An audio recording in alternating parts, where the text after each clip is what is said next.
Imagine you are standing on a flat, weathered slab of limestone.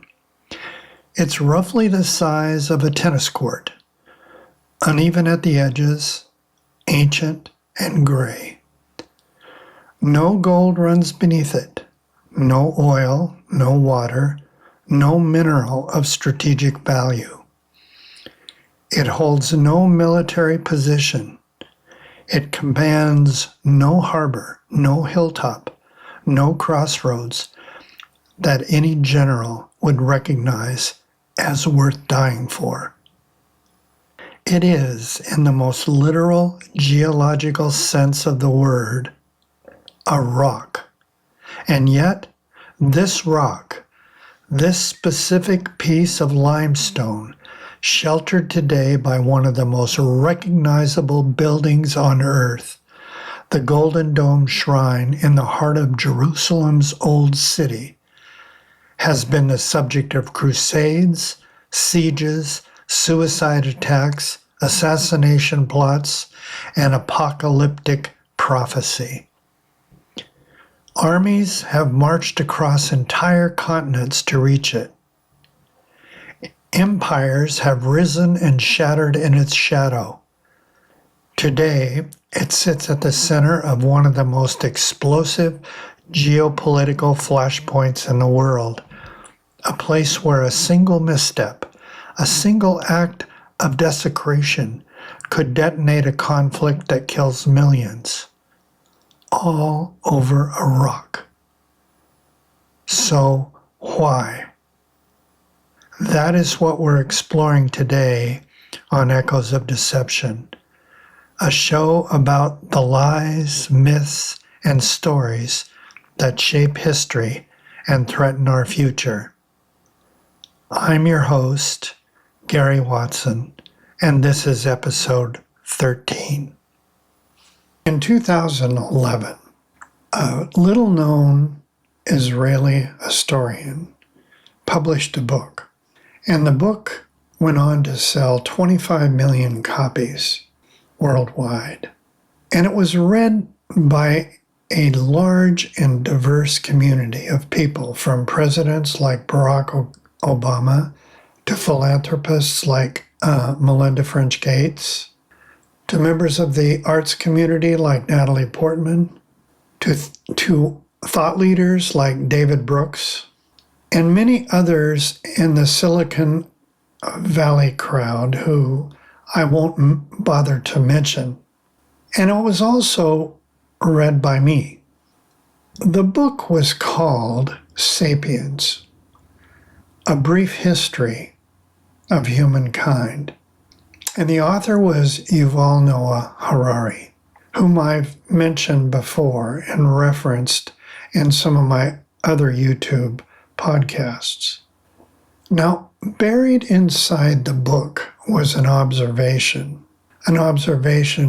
so simple it was almost rude, and it stopped millions of readers cold, including me.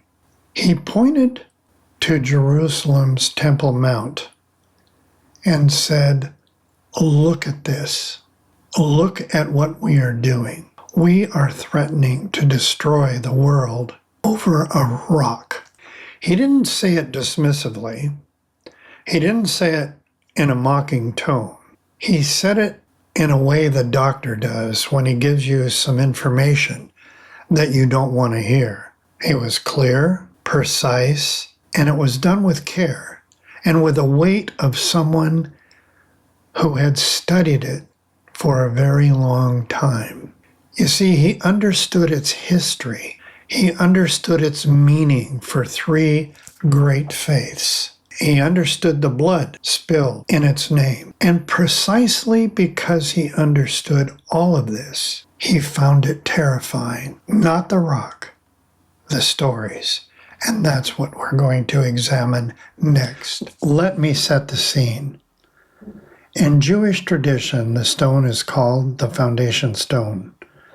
According to ancient rabbinic teaching, it's the first solid matter God created when building the world. The entire cosmos radiates outward from this point. It's the axis of existence. Tradition holds that Abraham raised his knife over his son Isaac at this very stone, which was the near sacrifice that sealed the covenant between God and the Jewish people. Jacob dreamed of a ladder stretching to heaven at this rock and woke to declare, "This is none other than the house of God. This is the gate of heaven." It is here, according to the Hebrew Bible, that Solomon built the first temple 3,000 years ago. It was destroyed.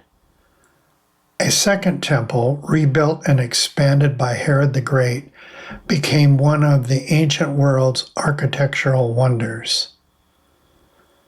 It was destroyed by the Romans.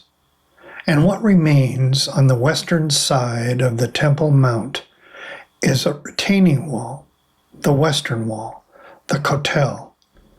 This wall is the holiest site in Judaism, the place where millions of Jews have pressed their foreheads and their prayers for 2,000 years, waiting for the restoration that has never come. Now hold that image and consider this.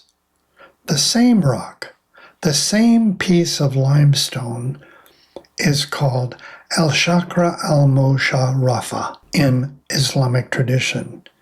It's the rock where the Prophet Muhammad was carried by the angel Jibril from Mecca to Jerusalem in a single night. And as I understand the story, he ascended to heaven during the miraculous night journey, and Muhammad prayed alongside the prophets of all previous ages, Abraham, Moses, Jesus, and then rose from this stone through 7 heavens to stand in the presence of God. The Dome of the Rock is one of the holiest surviving Islamic structures in the world. It was constructed not as a mosaic, but as a shrine, a declaration to the world that said, "This place is sacred, and it's ours." And beneath the dome, the Al-Aqsa Mosque, the third holiest site in Islam, stands where Muslims have prayed facing Mecca for over 13 centuries. One rock, 2 religions with direct, ancient, doctrinal claims to this specific stone. And a third, Christianity, for whom the rock itself is not the object of veneration, but for whom this site carries enormous theological weight. Though destroyed by the Romans, the Second Temple, once on this site, is the backdrop to the Gospels. Jesus taught in the Second Temple courtyards and predicted its destruction. According to the Gospels, Jesus entered the temple in Jerusalem and found people selling livestock and exchanging money in the outer courts. In a rare display of physical anger, he flipped over the tables of the money changers and the benches of those selling doves. And for a significant and a growing number of evangelical Christians, particularly in America, the rebuilding of the Second Temple on this spot is a must, not a political preference. It's a prerequisite for the second coming of Christ, which means the people with the loudest voices advocating for Israeli sovereignty over this site are sometimes not motivated by Jewish theology at all. Christians use this rock as a prop in their own end of times drama, a drama in which the Jewish people play a role they didn't write or agree to. So there you have it. 3 traditions, 3 completely different reasons for caring, and a shared inability to step back from the story long enough to ask what the story is actually costing us. Here is where Harari's story really becomes interesting and genuinely unsettling. Because his argument is not that the stories about the foundation stone, the rock, are false narratives. It's something even stranger than that. His argument, developed through his books like Sapiens and Homo Deus, is that human civilization, our cultures, run on what he calls shared fictions, or more precisely on things that do not exist in the physical world, what we call the real world. The stories exist in the minds, not of one person, but in the collective space between minds. And they live in the shared imaginations of communities, of nations, of peoples. And he often uses effective analogies to explain exactly what this rather abstract idea is. For example, the story of money. Money, he says, is a shared fiction. A dollar bill is just paper. It has value only because enough people collectively believe it has value. And because that belief is backed by institutions, by armies, by laws, if you strip away that belief, you have only a piece of paper. He goes further and says nations, the idea of a nation, is a shared fiction. There is no natural physical object called France or Japan or the United States. There are people and there is land, but the nation story is what we tell to explain why those people on that land form a coherent we the people of that nation. And why? Because across the boundary are them. He also says that laws are shared fictions. Human rights don't exist in any biological sense. You can scan the universe with the most powerful instruments in history, and you will never find a right to free speech or a right to life. These are moral constructs, stories, extraordinary powerful ones worth defending, but constructions nonetheless. Constructions in the minds of people. Harari's great insight is that the ability to create and believe in shared fictions is the superpower of our species.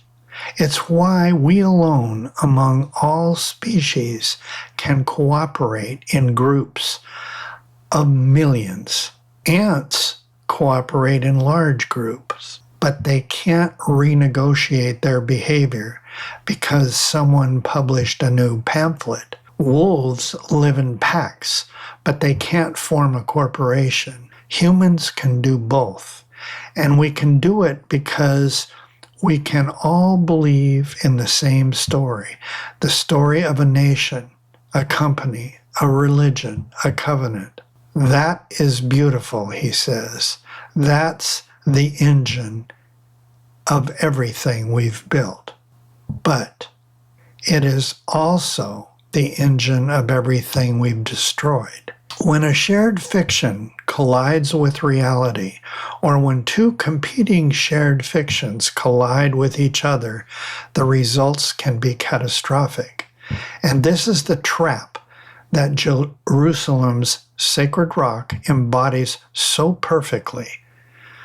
For Jews who believe the Temple Mount is the literal foundation stone of creation, the place where God's presence dwelled and will dwell again, The idea of another religion claiming sovereignty over that spot is not merely a political inconvenience.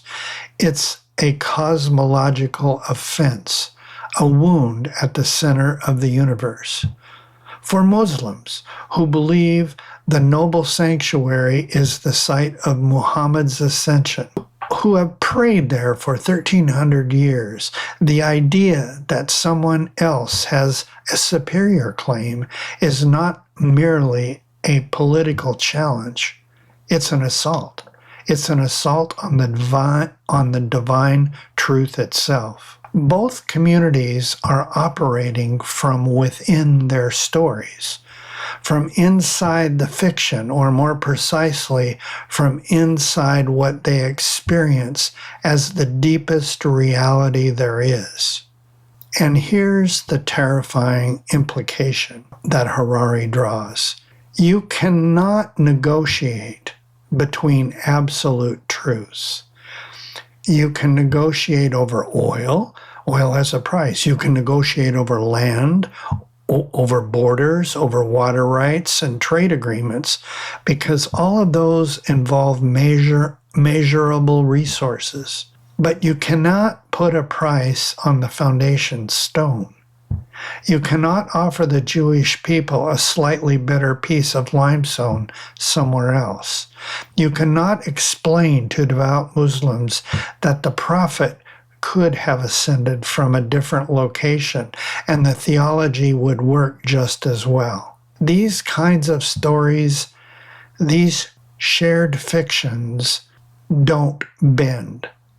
And that inflexibility is precisely what makes this rock more dangerous than a nuclear warhead. I want to end this episode 13, where I began, on a rock. As I remember, sometime around the year 950 BCE, give or take a century, a king named Solomon stood on this piece of limestone and dedicated the temple he had built upon it. According to the Book of Kings, Solomon prayed that God would hear the prayers of his people from this place, on this piece of limestone.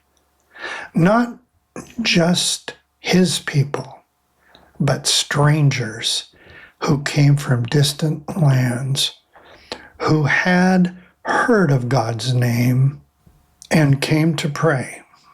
The prayer goes something like this: hear, meaning listen, from heaven, your dwelling place, and do whatever the stranger asks of you, so that all the peoples of the earth may know your name. Stop for a minute. He said, all the peoples of earth. The story, even in its origin, imagined a place for others. But then we buried that part of the story and kept the part about it being ours. A rock, after all, is just a rock until we decide it isn't. And once we decide it isn't, once we pour into it everything we believe about where we came from and who we are and what God wants, it becomes something we will protect with our lives. That is not weakness. It's not ignorance. It's not stupidity. That is the most human thing there is. But here's the catch. Harari is asking all of us, to do something across every tradition, across every flag, every creed. He's asking us to do something our species is not particularly good at. He is asking us to love our stories and see them clearly, to be moved to tears by the Western Wall, and recognize that another person moved to tears by the dome above is not your enemy. And he's asking us to carry the weight of 3,000 years of sacred meaning and remember that the person across the barrier carries their own weight, just as real and just as ancient and just as human. That is the task. Not easy, not quick, not guaranteed to succeed. The alternative that Harari is warning us about is a nuclear age in which the stories of our ancestors that were told to survive become the stories that end us. This has been Echoes of Deception, episode 13. And if this episode has moved you or disturbed you, which I think it should, please consider sharing it with someone. I think it's particularly important each and every day now that we're involved in the horrific battles in the Middle East, in Iran, in the Straits of Hormuz. I'll see you next time.